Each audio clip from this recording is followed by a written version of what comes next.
Before we start this episode, you might hear some banging during the conversation as a result of Tom's arm movements. I've done my best to edit this out, but unfortunately, in places, it is unavoidable.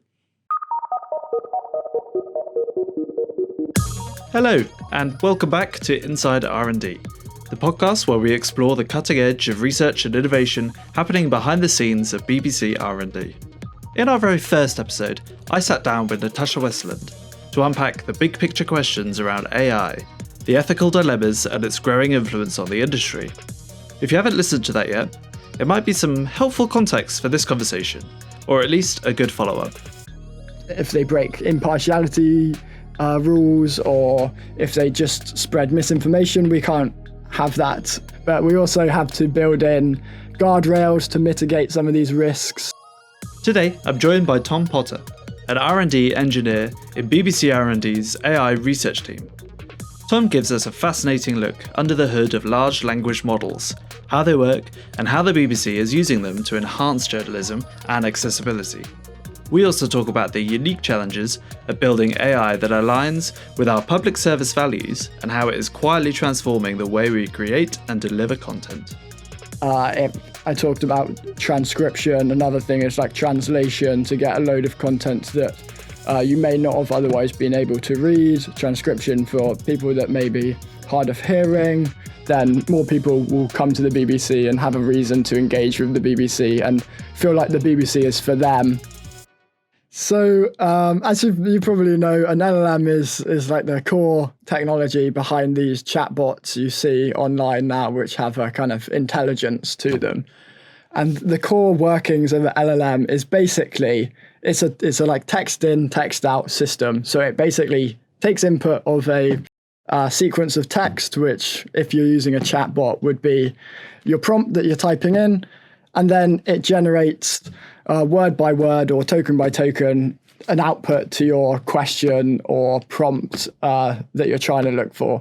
So internally, that's based on a massive collection of different matrices and parameters that the text gets fed through, and a load of internal processing, which is a little bit black boxy at the moment. But basically, you train up this black box through tweaking the parameters to give you the text output that you might like. So you talked about like the kind of the tools. So we're talking about things like Google Gemini, Microsoft Copilot. Do those tools and those, I think they're being referred to as agents, do they have kind of unique language models built for them specifically? Or is there kind of like a one size fits all, or does each tool have its own unique model? Well, across all of these models and chatbots, there is a lot of the technology shared between the different companies. So at the heart of a lot of these approaches, it's what's known as a transformer, which is basically a type of neural network or AI model at the heart that does the kind of core language processing. But there are a load of different approaches on top of that from the different companies, and different kind of structures that they use these internal tools and internal kind of design that they tweak for different effects, different styles, different kind of levels of efficiency, to kind of promote different behaviors or optimize for certain conditions. Like Google, for example, they have a range of different models for like small models for tasks like on your phone, but they also have massive models for their kind of cloud infrastructure that you might use when interacting online with their Gemini chatbot. So it really depends on kind of the purpose of the tool and the tasks that they're carrying out, and that kind of informs how you build those models. As I said, a lot of the fundamentals might be the same, but we don't kind of know the specifics of some of these commercial tools as well, because they're very cagey. But we can kind of tweak and look at the different approaches of people like Meta, who release their models open source, and some of the smaller models that we use in our team to kind of fine tune and apply to tasks within news media. But they kind of all have different approaches that have pros and cons depending on the task that you're applying the model to. Yeah. So are there any kind of like big hitters? I mean, you say that so the models are sort of shared around, and people like Meta and OpenAI, they kind of their programming is very much open source. But are there any kind of like big names in the space that have and any kind of specific models that have had a kind of bigger impact on the whole kind of industry combined? Right, you mentioned Meta. They're quite good at releasing their models open source. So a lot of the kind of applied AI work that we do is taking models that have been developed by Meta and fine-tuning them on some of our BBC content. You also have some other big players in this field, like you might have heard of DeepSeek, who released their kind of Chinese competitor to OpenAI recently, and they're fairly good at open sourcing as well. So we can kind of use some of these more up-to-date, competitive, innovative models as well. When you talk about like OpenAI and people like Google, they're a lot more cagey. Despite the name OpenAI, they don't kind of open source a lot of their work. So it's hard to know exactly what they're doing behind the scenes. But when you get these companies that come along like DeepSeek that shake up the market, it's always nice that they kind of put their models forward open source as well, so we can play around with them and also kind of test that the claims that they're making about their performance and efficiency are correct. Are you at the BBC? Are you sharing your models as well? Are there any particular people that you're sharing them with, or are they kind of, as we say, open source? Like, are you in R&D? Are you actively sharing that information? So most of the kind of application work and fine-tuning work that we've been doing is for internal tools. So these kind of tools are for internal purposes. As I say, we haven't really built anything that's out there in the public, and nothing that we've developed yet in the AI space specifically has been open source. R&D is pretty good at open sourcing some other things within R&D, and we may get to that point in future if we build a kind of more general AI model or AI tool or AI kind of platform that might be useful to the open source community. We're still very much behind the open source community. It's just kind of what we're using at the moment is very tailored to BBC internal systems and BBC internal workflows. So that's kind of our focus at the moment. So if we look at the BBC in a bit more detail, and like you mentioned some services there, so you're creating models that can write articles using the kind of the BBC editorial guidelines. What other kind of models are you working on that are going to enhance our audience's experience and kind of enhance the kind of creation of content for the BBC? So the lot of models that we're developing at the moment are around the news space, specifically that I'm working on. We have other projects around more kind of computer vision style things, but they're at kind of different levels of development. Similar thing we do with sports live pages. So there's some work going on at the moment to transcribe and extract key moments from some radio broadcasts of, say, football matches and other events which aren't necessarily covered on the BBC website or in the sports app.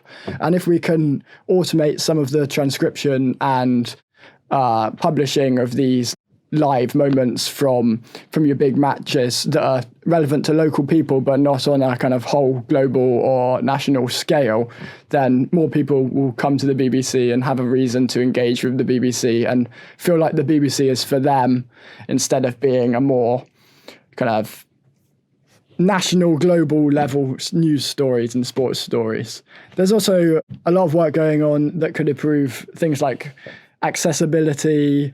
I talked about transcription. Another thing is like translation, to get a load of content that you may not have otherwise been able to read. Transcription for people that may be hard of hearing. And a whole load of things like that can improve the way that you experience BBC content. So the things that you've talked about, are they in the wild? Are audiences already interacting with those tools and those changes to their experience?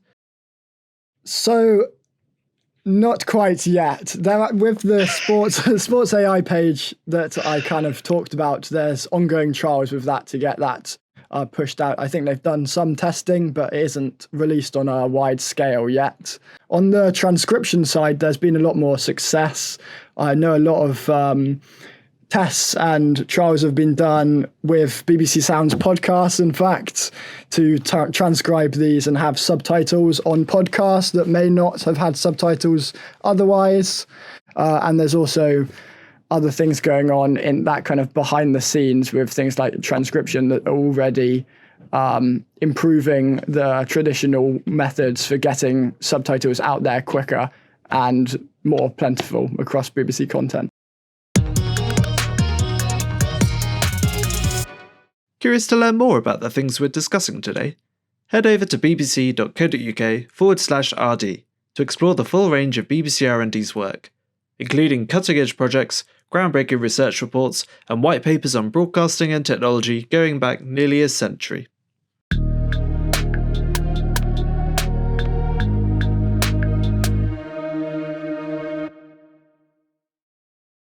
Are there any kind of examples, like more specific examples of those kind of accessibility enhancements?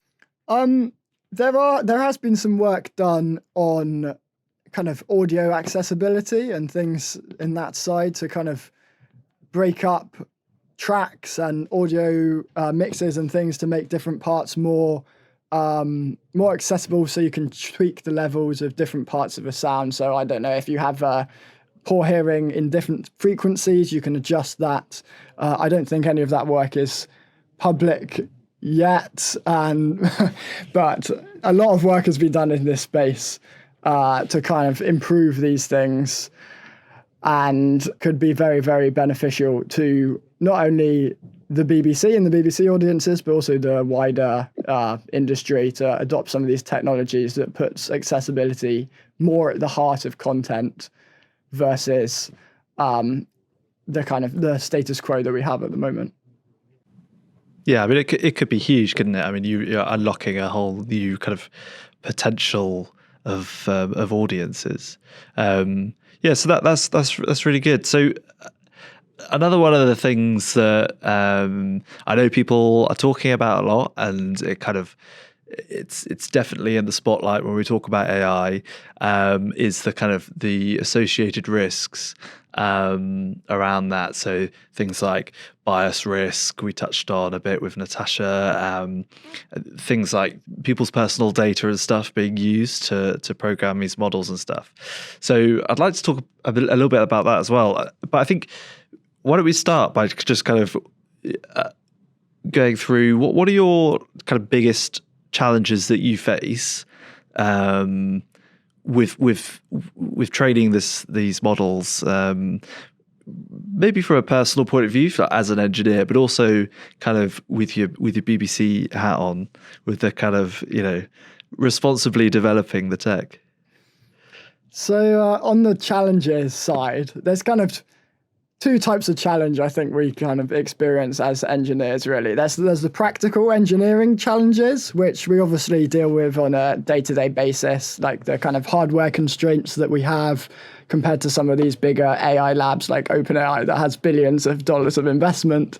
But we also have to build in guardrails to mitigate some of these risks that you mentioned. So we don't want to be kind of populating any text or in future images, video, things like that with any of these biases or breaks of the BBC values. So if they break impartiality rules, or if they just spread misinformation, we can't have that internally or externally, as we don't want to kind of introduce these things into internal processes either, as that adds a lot of overhead to journalists' workflows.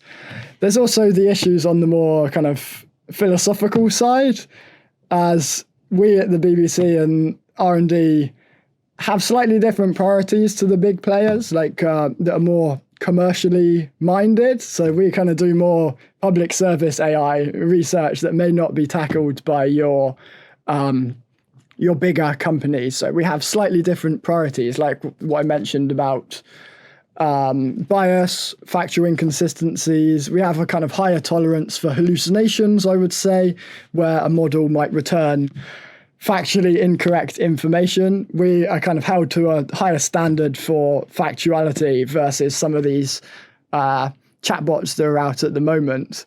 And if we put anything out that isn't fundamentally part of the BBC values, then that isn't really something that we want to do.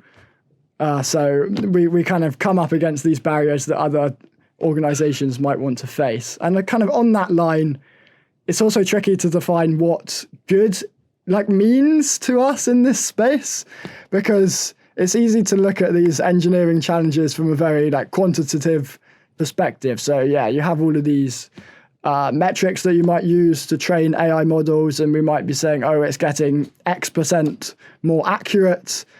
But as I said, we want to promote things that aren't specifically quantifiable, like BBC values or just the general utility and quality and style of writing, which we may not be able to quantify. So how do we decide when a model is good enough to be put out into the business, or even in future maybe published out to the audiences to try out? How do we know rigidly that some of these models are actually going to behave how we want and not go down the paths of the risks that you were talking about? Yeah, so you mentioned hallucinations. So that's like the jargon way of saying when a chatbot kind of spews out information that is factually incorrect. Obviously, that seems like a huge risk for a news channel like BBC News. Does that require more work? Is that going to require more cost and more personnel hours to ensure that those kind of things don't happen? I definitely think so, as this is a kind of major challenge with these LLMs and AI systems more in general, that you can't kind of rely on them in the way you may do with traditional technology or traditional algorithms that are more deterministic in knowing what you're going to get out of them when you put something in. They're more kind of random, non-deterministic systems, which we can never really 100% know what output they're going to be given an input that we might choose. So at the BBC, as you mentioned, it's a very big priority for us. So a lot of our time is going to have to be developing systems to try and address this problem. But it is a big challenge. And a lot of the big players in this space haven't even figured out whether there's ways of kind of putting guardrails up around this behavior. And it's something that's appears to be inherently part of LLM. So it's a big challenge that we are trying to work on addressing. Yeah. So obviously we've mentioned a few big players. Are there any kind of external partners that you're working with, to I suppose share the workload, but also to, bounce those ideas and generate more innovation? Are you working with anybody at the minute, or is there anybody that you think would benefit you working with? We do a lot of work with academia, as a lot of R&D does. So a few universities, we did a lot of work with the University of Oxford. We're working at the moment with the University of Northumbria, but then elsewhere in R&D, obviously, there's other projects within the AI space that work with the University of Lancaster, Surrey, other people. So that's kind of our main focus. On the kind of more commercial industry side, there is a lot of opportunity for working with some of the bigger players. We don't currently have a collaborative relationship with them. We use some kind of OpenAI tools, like their APIs, to try and just look into the practicality of using their tools, maybe compare them to our work, but we don't kind of directly collaborate. There's also a lot of space within the media industry, both in the UK and globally, to collaborate on these things. There's a lot of the public service media are facing the same challenges within this AI ecosystem. So I know there's a lot of work going on in the EBU, and we try and maintain as close links as possible with the EBU on some of the public sector, public service AI that they're working on.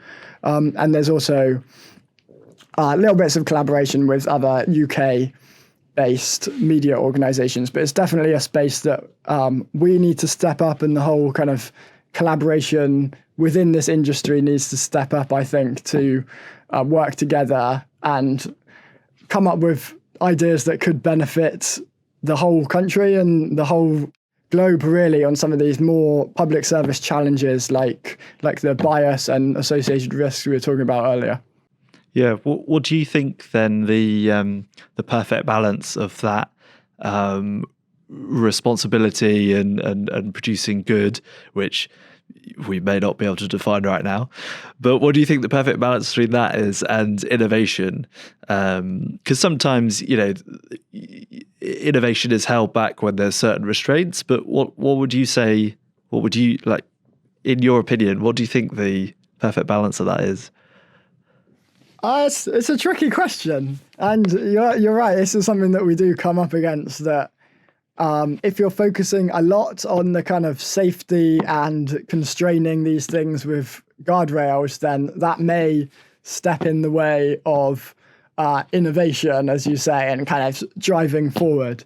In my opinion, we definitely need to have a major focus on things like AI safety and AI security, and we shouldn't be pushing that aside in favor of innovation in the sense of move fast and break things style. I don't think that fits very well with the BBC's values or our goals in making these technologies.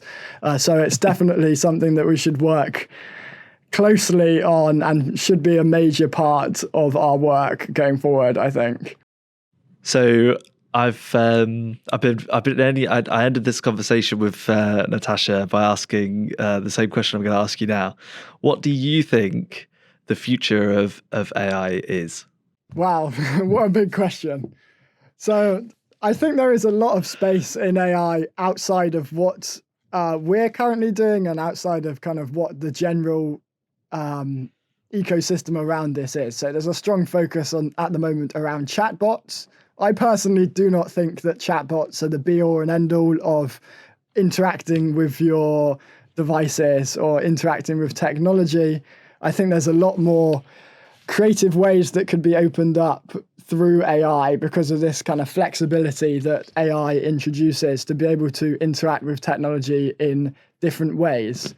Outside of the kind of LLM space, there's a lot of work within computer vision and generative vision that could lead to way more kind of interactive spaces that I think could be a big push, especially for creativity at the BBC. So generating personalized spaces that you can interact with content within, and things around that. I think it's very much a massive gateway to improve creativity and kind of promote creativity at the BBC, as there's so much more content that we can make around this and much more interesting and engaging content as well.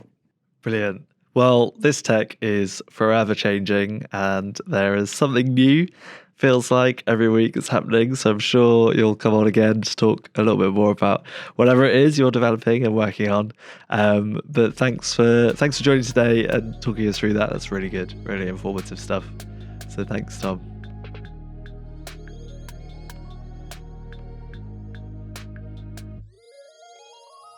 Thank you again for taking time out of your day and choosing to spend it with me and listening to Inside R&D. As always, I want to give a big shout out to the team of people I have around me who make it possible to bring this podcast to life. If you enjoyed the episode, be sure to subscribe on your favourite platform so you can be the first to see new releases. Please also like, rate, subscribe, or follow depending on where you prefer to listen, as it really helps the podcast out. I've been your host, Joseph Turner, and I'm looking forward to having you back next time. Until then, take care and stay innovative.